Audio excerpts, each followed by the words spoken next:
ہم غریب لوگ بڑی مشکل سے گزارا کر رہے تھے، سفید پوشی کا برم رکھنے کے لیے چھوٹی چھوٹی خواہشات کا بھی گلا گھونٹنا پڑتا تھا۔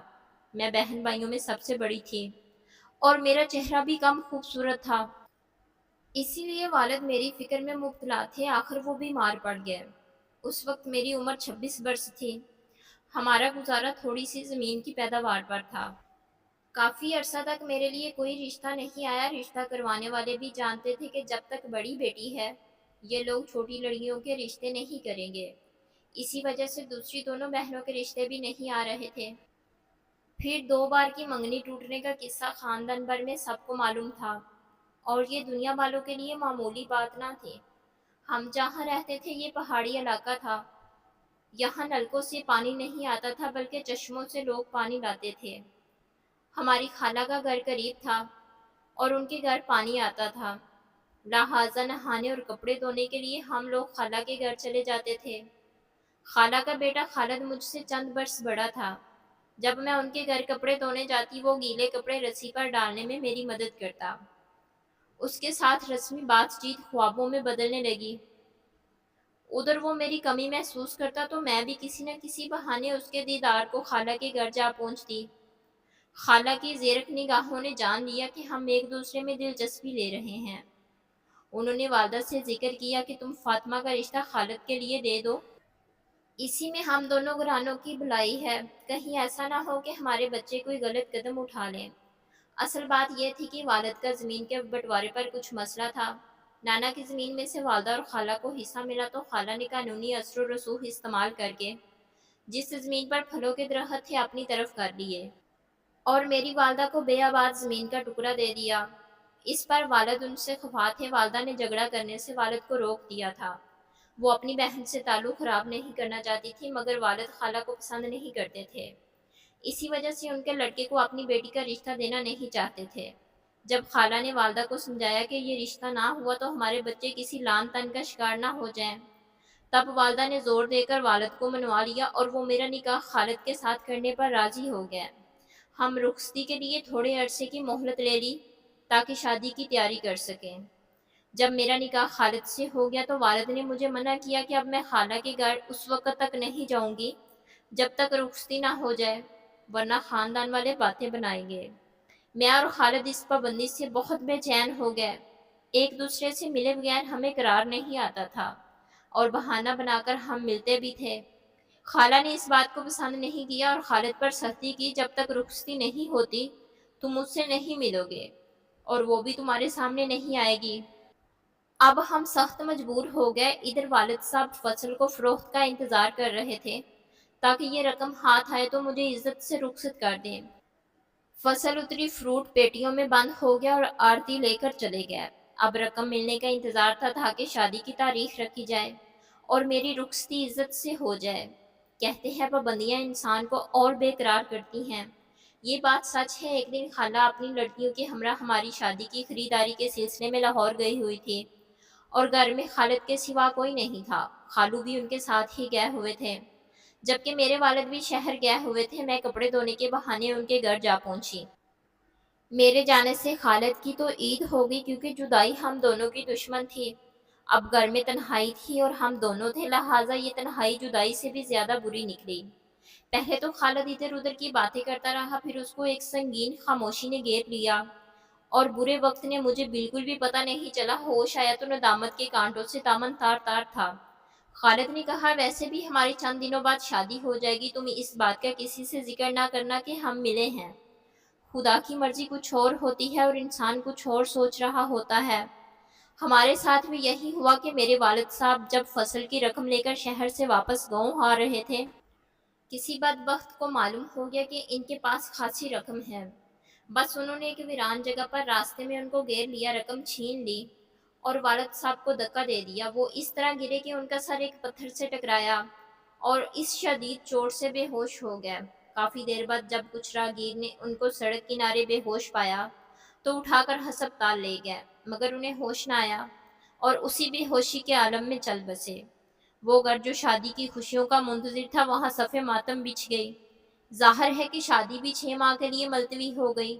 یوں میری رخصتی ہوتے ہوتے رہ گئی۔ والد کی وفات سے میں بہت غمزدہ تھی۔ خالد مجھے تسلی دیتا کہ صبر کرو، اللہ تعالیٰ کو یہی منظور تھا۔ اس کی تسلی سے مجھے حوصلہ ملتا، سکون محسوس ہوتا۔ وہ جب مجھے سمجھاتا کہ جب اللہ کو منظور ہوگا ہم ایک ہو جائیں گے تو میری من چاہی ہوگی، پھر خوف کس بات کا ہے۔ والد کی وفات کے بعد اب میں بلا خوف اپنے گھر کے قریب باغ میں خالد سے ملنے لگی۔ والد تو رہے نہ تھے، والدہ اور بہنوں کا ڈر نہیں تھا، بھائی باہر ہوتے اور خالو ہماری طرف آتے ہی نہ تھے۔ انہیں علم ہی نہ تھا کہ ہم ملتے ہیں۔ اب صرف ملاقاتوں پر اکتفا نہ رہا تھا، دوریاں نزدیکوں میں سمٹ جاتی تھی، اور یہ سچ کہ جب ایک بار قدم بہک جائے تو پھر برائی کا خوف جاتا رہتا ہے، ایسا ہی کچھ ہمارے ساتھ بھی ہوا۔ ایک دن پتہ چلا کہ میں ذلت کے گڑھے میں گرنے والی ہوں۔ وہ دن قیامت کا تھا۔ میں حقیقت سے خالد کو آگاہ کرنا چاہتی تھی، مگر قدرت نے ہمیں شاید اس غلطی کی سزا دینی تھی کہ ہمیں موقع ہی نہ ملا۔ خالد اپنے والد کا ٹرک لے کر گجرانوالہ گیا ہوا تھا کہ وہ واپس نہ آیا۔ جانے کیا معاملہ ہوا، ٹرک سمیت وہ منظر سے غائب ہو گیا۔ خالو بیچارے اس کی تلاش میں بھاگ دوڑ کر رہے تھے، مگر کچھ پتہ نہیں چلا۔ یہاں تک کہ ایک ماہ گزر گیا، بالآخر کسی طرح خالد نے رابطہ کیا کہ کچھ لوگوں نے اس کو اغوا کر کے کسی علاقے میں لے گئے ہیں۔ جب تک قرض کی تمام رقم وہ ادا نہیں کریں گے اس کو رہائی نہیں ملے گی۔ خالو نے اب رقم کے لیے بھاگ دوڑ شروع کر دی اور میری شادی ایک بار پھر ملتوی ہو گئی، کیونکہ پہلے تو خالد کو بازیاب کروانا تھا۔ اب معاملہ مزید سنگین ہو گیا، بات چھپانے کی نہیں تھی، حالات کے تھپیڑے سہنے کو میں تنہا رہ گئی تھی۔ ماں کو پتہ چلا تو انہوں نے سر پیٹ لیا، مگر سر پیٹ لینے سے تو مسئلہ حل نہیں ہوتا۔ چاروں نہ چار ماں نے خالہ سعیدہ کو معاملے سے آگاہ کیا، انہوں نے تسلی دی کہ صبر کرو اور خاموش رہو، گھر کا معاملہ ہے، خالد کا والد بیٹے کو جلد لے آئے گا اور جھٹ پٹ ہم رخصتی کر لیں گے۔ ظاہر ہے یہ راز راز ہی رہے گا۔ زاہدہ خالہ نے کہا کہ اس بات کا کسی سے ذکر نہ کرنا، یہ ہماری بہو ہے اور اپنے گھر آ جائے گی۔ مگر انہوں نے کیا مجھے بہو بنانا تھا؟ خالد کے آنے سے پہلے میری چچی کو شک ہو گیا، انہوں نے چچا کو بتایا، اور اس طرح میرے بھائیوں کو بھی انہوں نے شک میں ڈال دیا کہ ان کی بہن کی لغزش سے خاندان کی عزت خاک میں ملنے والی ہے۔ تو انہوں نے ایک رات جب میں سو رہی تھی مجھ پر چاقو سے حملہ کر دیا۔ وہ مجھے ختم کر دینا چاہتے تھے، مگر خدا کو میری موت منظور نہیں تھی۔ میں شدید زخمی ہو کر بھی زندہ بچ گئی۔ میری ماں نے مجھے ایک رشتہ دار کے گھر دوسرے گاؤں بھیج دیا، وہاں میں نے ایک بچی کو جنم دیا۔ ان لوگوں نے میرا بہت خیال رکھا کیونکہ میں زخمی حالت میں گئی تھی، اور ماں نے مجھ پر سسرال والوں کے ظلم کی جھوٹی کہانی گڑھ کر سنا دی تھی۔ 3 ماہ بعد ماں آ کر مجھے لے گئی اور انہوں نے بچی کو ایک تیسرے گاؤں جو کافی دور تھا وہاں لے جا کر اپنی کسی اور رشتہ دار کے گھر دے دیا۔ جس خاتون کو گود میں بچی کو ڈالا وہ بے اولاد تھی، میں اکیلی ہی رہ گئی۔ اماں کی منت سماجت اور رونے کا کام آیا، بھائی چپ رہے، انہوں نے معاملے کو اپنا شک جانا اور بات دب گئی۔ جب خالد رہا ہو کر آیا، اس کو والدہ نے حالات سے آگاہ کیا تو وہ برہم ہو گیا۔ اس نے کہا کہ اگر آپ لوگوں کا دعویٰ ہے کہ لڑکی میری ہے تو اسے واپس لانا ہوگا، ورنہ میں فاطمہ سے شادی نہیں کروں گا۔ ماں نے کہا کہ فی الحال لڑکی واپس نہیں لائی جا سکتی اور نہ میرے بیٹے فاطمہ کو زندہ چھوڑیں گے۔ خالد کی نیت بدل چکی تھی، سو اس بات کا بہانہ بنا کر اس نے مجھے نکاح ختم کر دیا۔ اس طرح میں آباد ہونے سے پہلے اجڑ گئی اور طلاق کا دبا بھی مجھ پر لگ گیا۔ ان دنوں میں غم اور خالد کی بے وفائی کے صدمے سے نڈال تھی، سوچتی تھی میرا قصور کیا تھا جس کی اتنی بڑی سزا ملی، لیکن میرا قصور تو تھا، میں بزرگوں کے منع کرنے کے باوجود تنہائی میں خالد سے ملتی تھی۔ انسان خطا کا پتلا ہے اور جب غلطی ہو جائے تو بعض دفعہ اس کو سزا بھی مل کر رہتی ہے۔ مجھے سزا بچی کی جدائی اور خالد کی بے وفائی کی صورت میں مل گئی۔ رات کا بڑا حصہ بیت چکا تھا، دور دور تک سناٹا تھا، کبھی کتوں کے بھونکنے کی آواز آتی تو کلیجہ کٹنے لگتا۔ میں رات کی تاریکی میں بیٹھی اپنی قسمت کو کوس رہی تھی۔ ماں، خالہ کی یادیں اور خالد کے ساتھ بیتے لمحے فلم کی سکرین کی طرح آنکھوں کے سامنے چل رہے تھے۔ 2 سال میری زندگی کے انہی لمحوں میں دبی آگ جیسی سلگن میں سلگتے کٹ گئے۔ شکر ہے مجھ کو لوگوں کی تیکھی نظروں اور طعنوں کا سامنا نہیں کرنا پڑا۔ میری ایک دوسری خالہ نے اپنے بیٹے کے لیے میرا رشتہ مانگا اور سادگی سے میرا نکاح کچھ عرصے بعد شفیق سے ہو گیا۔ شفیق ایک نہایت شریف انسان تھا۔ شادی کے 2 سال پرسکون گزر گئے۔ ایک دن میری ساس اس گاؤں جا نکلی جہاں میری اور خالد کی بچی نے جنم لیا۔ کسی نے اس کو مجھ پر ظلم کی داستان سنائی تو وہ ہکا بکا رہ گئی۔ اس نے کہا کہ میری بہو کی تو کوئی بچی نہیں ہے، یہ کیا معاملہ ہے؟ وہ معاملے کی تحقیق میں لگ گئی۔ اس نے بڑی چالاکی اور ہوشیاری سے کام لیا اور مجھ سے پوچھا اور اس کو میرے پاس لانے کا وعدہ کیا۔ ساس کا محبت بھرا رویہ دیکھ کر اس کی چال کو نہ سمجھ سکی، یہ بھول گئی کہ ماں نہیں، وہ دن میری زندگی کے سکون کا آخری دن تھا۔ انہیں اصل بات کا پتہ چل گیا تھا۔ اس کے بعد دن رات طعنوں نے میری زندگی اجیرن کر دی۔ میرے بھائی کی شادی پر بھی ان لوگوں نے مجھے میکے نہ جانے دیا، کہہ دیا کہ اب میں میکے میں کسی سے کوئی تعلق نہیں رکھوں گی اور وہاں کبھی نہیں جاؤں گی۔ ہم تو سمجھتے تھے کہ تم پر ظلم ہوا ہے، ہم کو کیا خبر تھی کہ اس سے آگے بہت کچھ ہو چکا ہے، اب نہ تمہارے میکے سے کوئی یہاں آئے گا اور نہ تم وہاں جاؤ گی۔ رو رو کا میرا برا حال ہو گیا، اب میں اپنے میکے کی دہلیز پر کیسے قدم رکھ سکتی تھی؟ وقت گزرتا رہا، میں گیلی لکڑی کی طرح جلتی بجھتی اور سلگتی رہی۔ شفیق اور اس کے گھر والوں نے مجھے کبھی میکے نہ جانے دیا اور نہ ہی گھر کا سکون دیا۔ میں بس ان کے گھر کی خدمت گار کی حیثیت سے رہتی تھی، کیونکہ پہلے تو بھائیوں کا ڈر تھا، خالہ سعودی عرب چلا گیا اور واپس نہیں لوٹا، لیکن ابھی مجھے اپنی معصوم بچی کا غم دیکھنا تھا۔ جس عورت نے میری معصوم بچی کو گود لیا، اس نے اس کا نام زہرا رکھا تھا۔ وہ کوئی اچھی عورت نہیں تھی، اس نے اپنے طریقے سے اس کی پرورش کی، اس کی شادی اپنے واقف کے گھرانے میں کر دی۔ میری بیٹی بہت خوبصورت تھی، اس لیے بہت سے اچھے گھرانوں سے اس کے رشتے آتے تھے۔ خدا جانے اس عورت نے اس کا رشتہ ظہور سے کیوں کیا۔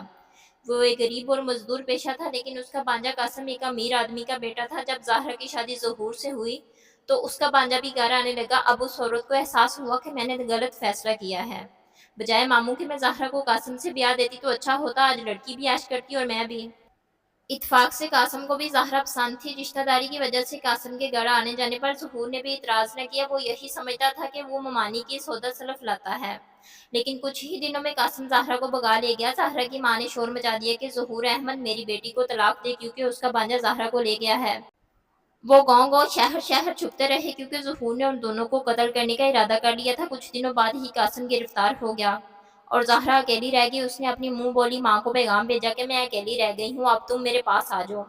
ماں اس جگہ چلی گئی جہاں زہرا تھی۔ ایک روز اچانک محلے والوں کو معلوم ہوا ان عورتوں کے گھر کوئی مصطفیٰ ہے، ایک ٹرک ڈرائیور، جس نے ان ماں بیٹی کو سہارا دینے کا وعدہ کیا تھا۔ ماں نے اسے وعدہ کیا تھا اگر وہ ظہور کے لوگوں سے ان کا پیچھا چھڑوا دے تو زہرا کی شادی اس سے کر دے گی۔ اگلے دن ظہور کا بھائی آ گیا کہ بابی گھر چلو۔ اس دن وہ ڈرائیور مہربان خان بھی وہیں موجود تھا۔ تبھی یہ دونوں ماں بیٹی خوف زدہ ہوگی کہ یہ لڑکا اب جا کر گھر والوں کو خبر کر دے گا کہ ان کے گھر ایک غیر شخص موجود تھا۔ خدا جانے اس کے بعد ظہور ان کے ساتھ کیا کرے گا۔ بس انہوں نے منظور کو بٹھا لیا اور کہا کہ تم بیٹھو، ذرا انتظار کرو، تمہاری بابی ابھی تیار ہو کر ساتھ جاتی ہے، جب تک آپ لوگ چائے پیو۔ وہ اسے باتوں میں لگا کر جلدی جلدی چائے بنا کر بھی لے آئی۔ انہوں نے چائے میں نشہ ور دوا ملا دی، جسے پینے سے منظور نیند کی طاری ہو گیا۔ وہ لیٹ گیا اور بے ہوش ہو گیا۔ اس نے ٹرک ڈرائیور سے کہا کہ مہربان اب تم اسے ٹھکانے لگا دو، ورنہ ظہور تمہیں بھی نہیں چھوڑے گا۔ مہربان بھی ایک نوجوان لڑکا تھا، اس نے منظور کو کندھے پر ڈال کر ٹرک میں ڈالا اور پہاڑیوں میں گہری کھائی میں گرا دیا۔ جب منظور 2-3 دن تک نہ آیا تو اس کی ماں کو فکر لاحق ہوئی کہ میرا لڑکا بابی کو لینے گیا تھا، کہاں رہ گیا۔ وہ زہرا کی ماں کے پاس پہنچی اور منظور کے بارے میں پوچھا۔ وہ بولی کہ تمہارا لڑکا تو یہاں نہیں آیا، کہیں اور جا کر پتہ کرو۔ اس کی ماں کو شک ہوا اور ان لوگوں نے تھانے جا کر رپورٹ لکھوا دی۔ پولیس نے تفتیش کی تو راز کھل گیا اور دونوں کو گرفتار کر لیا گیا۔ جب پولیس کے ہاتھ پڑے تو دونوں نے سارا راز اگل دیا۔ یوں ٹرک ڈرائیور بھی گرفتار ہو گیا اور اس کی نشاندہی پر کھائی سے منظور کی لاش بھی برآمد ہو گئی۔ ان دنوں ظہور ایک دشمن سے تنازع کے سبب جیل میں تھا۔ جب اسے اپنے بھائی کے موت کا پتہ چلا تو وہ پاگل ہو گیا۔ وہ پولیس والوں کے پاؤں پھٹ گیا کہ مجھے صرف ایک بار چھوڑ دو، میں اپنی بیوی اور ساس سے اپنے بھائی کے قتل کا حساب لے لوں۔ لیکن ایسا کب ہوا کہ قانون خود کسی کو قتل کا پرمٹ جاری کرے۔ یہ تینوں جیل میں تھے اور میں سلگ رہی تھی کہ مجھ بدنصیب کے لیے اس سے بڑی کیا سزا ہوگی کہ ان کے ساتھ جو ہوا سو ہوا، مگر میں پہلے بیٹی سے جدائی کی سزا بھگت رہی تھی اور اب اس کے جرم کا سن کر زندگی میرے لیے ایک سزا ہو گئی۔ سچ ہے کہ جرم میں مرد برابر کا شریک ہو تب بھی سزاوار عورت ہی ٹھہرتی ہے۔ جرم تو خالد نے بھی کیا تھا، اگرچہ یہ کہہ کر کہ میں اس کی منکوحہ ہوں تو مجھے احساس جرم میں مبتلا ہونے کی ضرورت نہیں۔ اس کے نزدیک رشتے سے قبل قربت جرم نہ تھی، مجرم تو میں ٹھہر ہی گئی اور سزا بھی مجھے خوب ملی، جبکہ خالد کو کیا فرق پڑا جس کی وجہ سے ایک نہیں 2 زندگیاں برباد ہو گئی۔ میری بچی زہرا غلط ہاتھوں میں چلی گئی اور اسے جیل کی سلاخوں کے پیچھے اپنی خوبصورت زندگی کے خوبصورت سال قید بند نظر کی گئی۔ مزید اچھی ویڈیوز کے لیے میرے چینل کو لائک، سبسکرائب اور شیئر کریں۔ شکریہ۔